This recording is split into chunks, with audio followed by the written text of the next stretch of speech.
Jericho Beach and the West Coast Flying Boat Stations. Jericho Air Station. After the First World War, there was a long and bitter debate in the Canadian Parliament on the value of a permanent air force, resulting in the Air Board Act of June 1919 to control all aspects of Canadian aeronautics. In the fall of 1919, Major C. McLaren, Major A.G. Lincoln, Captain Johnson, Captain Hobbs were commissioned by the Air Board headquarters in Ottawa to personally research and then submit recommendations for location of Air Board flying stations in various regions of the country. In meetings with officials of the provincial government, Hobbs determined that a Vancouver air station would be of national service and would be well supported. The government of British Columbia granted free of charge a plot of land on English Bay adjacent to the Jericho Golf and Country Club. Far from being a site best suited as an embarkation point for amphibious aircraft, the Air Board's decision to build the Vancouver Air Station at Jericho Beach was highly motivated by the fact that the property could be obtained through bureaucratic channels at no cost. Major Clare C. McLaren was appointed by the Air Board as the station's first superintendent. Early in 1920, he arrived in Vancouver to carry out the responsibility of building an air station from the ground up.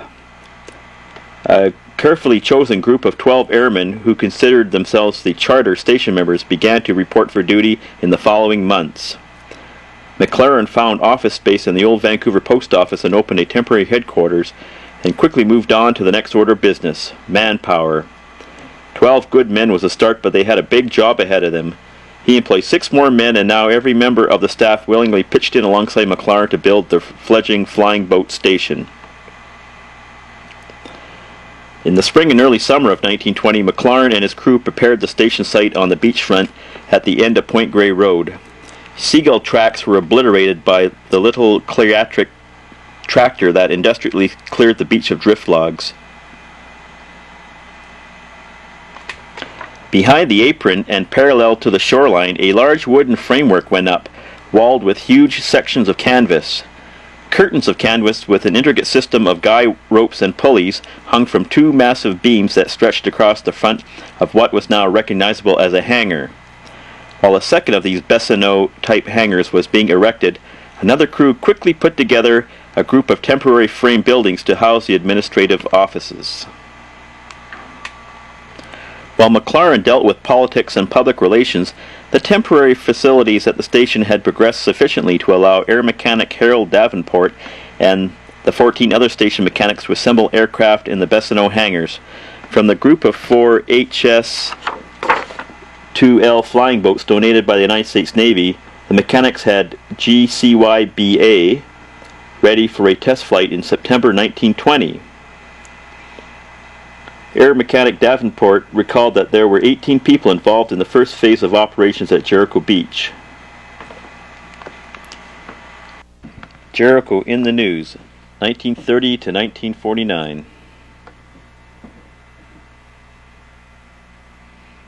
As you see here, we have just a schematic map of the camp. It just happens to be taken near the end of January 1945, but it pretty well gives you the extreme boundaries of the camp as it existed about into, I guess, towards the end of the Second World War. The boundaries as we know now. This is the west. And shortly after the Second World War, there was a time that the Army actually occupied the land right from Trimble Street all the way to 2nd Avenue in Trimble, up to, then almost up to the boundary of Queen Mary's School, to 8th Avenue, 8th and Discovery, all the way along 8th Avenue to Highbury, down Highbury to 4th Avenue, then 4th Avenue to Wallace Street. And actually the Army owned several lots of land, as if you would run down Wallace Street north to the waterfront there at Jericho Beach. You would find the Army actually controlled that land right after the Second World War. During the early months of the Second World War, in early 1942, the Japanese actually did invade North America, landing on the islands of Attu, Kiska, and Adak, and bombed Dutch Harbor in the Aleutians.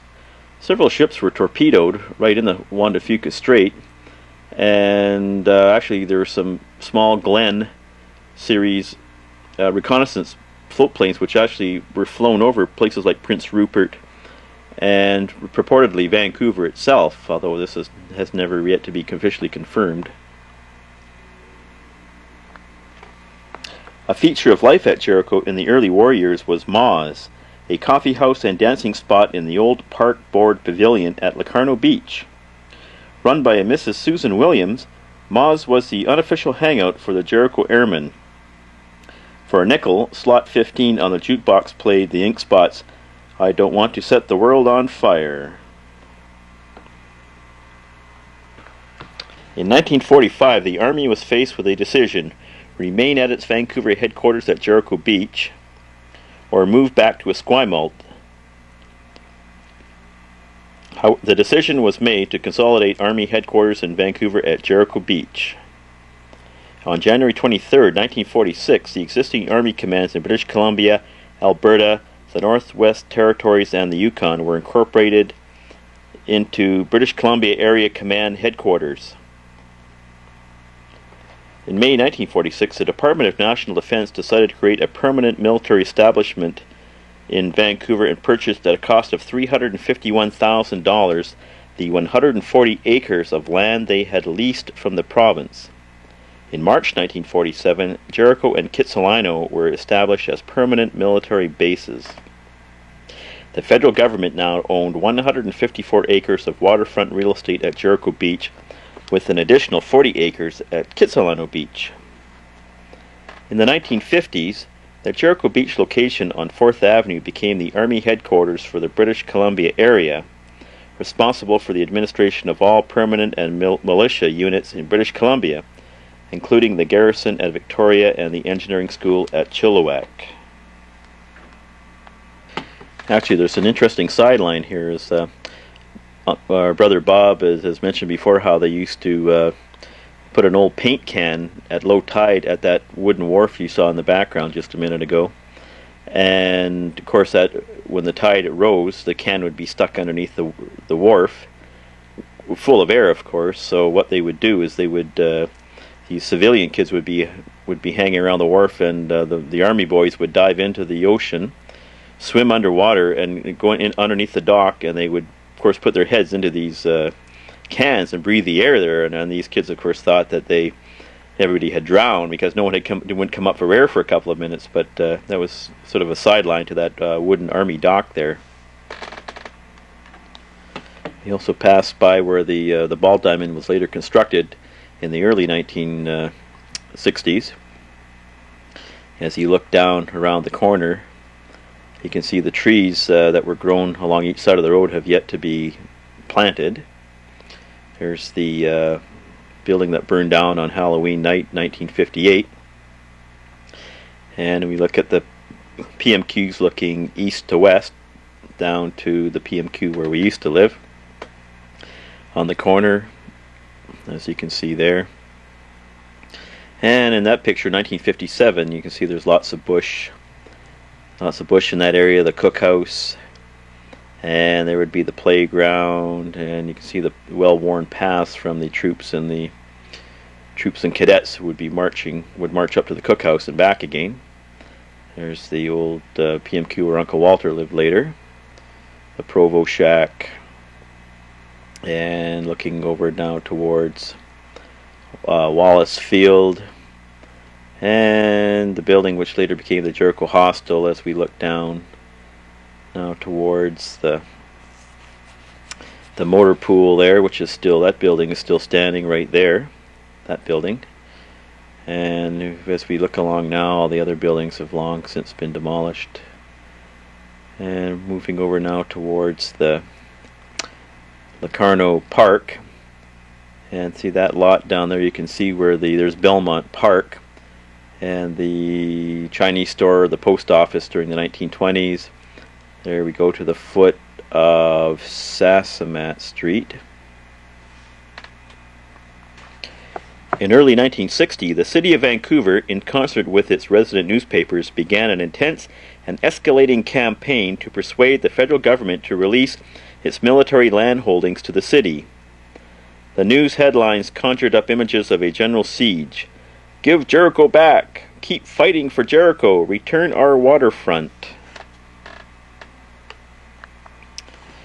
Plans were made for a housing and park development on the Jericho lands that seemed almost reasonable in comparison to the granddaddy of all plans submitted in 1957 by the visionary Neville Beaton. Beaton, a professional engineer, proposed a Marine Drive Parkway connected to a 4-lane waterfront road along Point Grey Road, pedestrian overpasses, and parking for 450 cars. His plan was quietly filed at City Hall under Waikiki Beach Plan. In 1968, the process of unification of the armed forces downscaled the role of Jericho Beach from that of Army headquarters to a detachment of CFB Chilliwack. Jericho Beach was now known as Vancouver Detachment CFB Chilliwack, a name change that was related to the integration of Canada's armed forces in that command of all support services on the mainland went to the commander of CFB Chilliwack.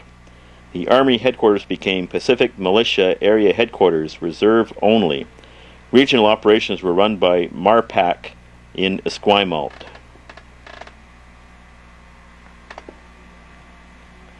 On June 17, 1969, Prime Minister Trudeau signed the document that transferred ownership to the City of Vancouver of all properties north of 4th Avenue, approximately 77 acres. The token cost of this real estate transaction was $1, with the condition that the property be exclusively used for a public park. However, in a future concession to the federal government, the city agreed to a rezoning of the remaining federally owned 38-acre parcel.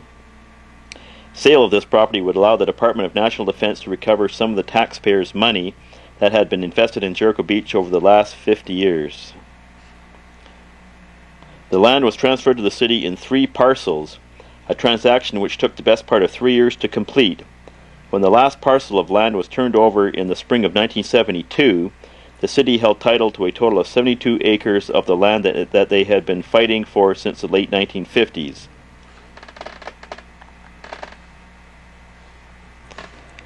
Slowly, over a period of several years, the remaining Army and Air Force units of the Unified Armed Forces removed their equipment and material from all of the buildings and property lying to the north of 4th Avenue.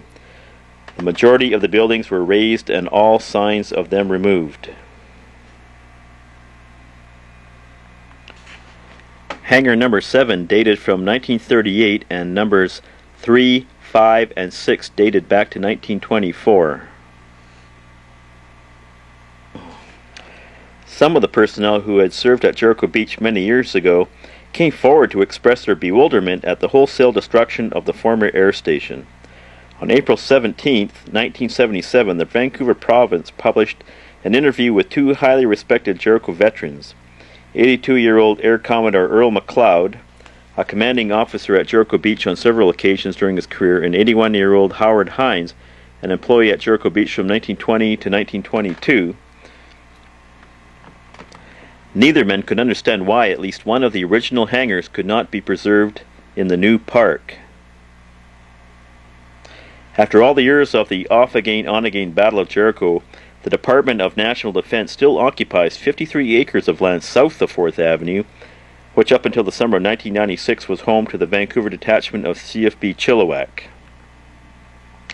Today, building number 13, the RCAF Stores and Marine Building, is a sailing instruction center and storage complex for a local boating operation.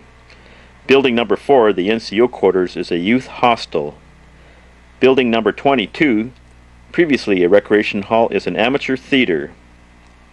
Building number 1, originally the Spencer Estate residence and later the Officers' Mess, is now a community center. The concrete apron at the waterfront north of the former locations of hangars number 2, 3, 5, and 6 still remains intact. This apron now provides a viewpoint to English Bay. Cyclists and pedestrians pass along the series of pathways and stop to enjoy the view of the North Shore Mountains and the city itself. No markers exist to tell the visitor of the origins of the viewpoint or the deeds and the accomplishments of the thousands of airmen and soldiers who have served at Jericho Beach. Perhaps this is the legacy of the bitter battle between the federal government and the city of Vancouver.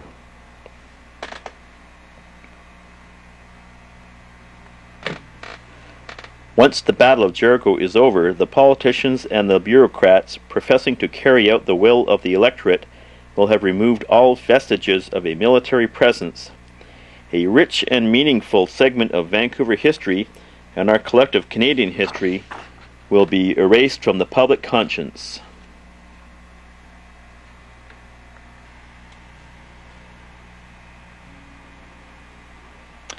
Back in May of 1991, when I was just a mere lad of 16, when I took these,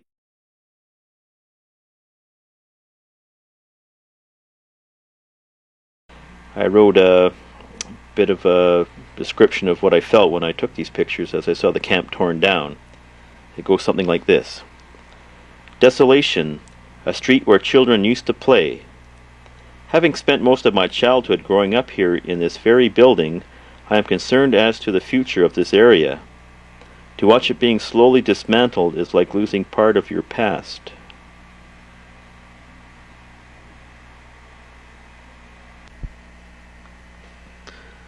Although it's been over 40 years since all these events happened, since we've moved away, I still feel a very close affinity to the old army camp and that, and I like to go down as much as I can when I come over to the west side of Vancouver to visit.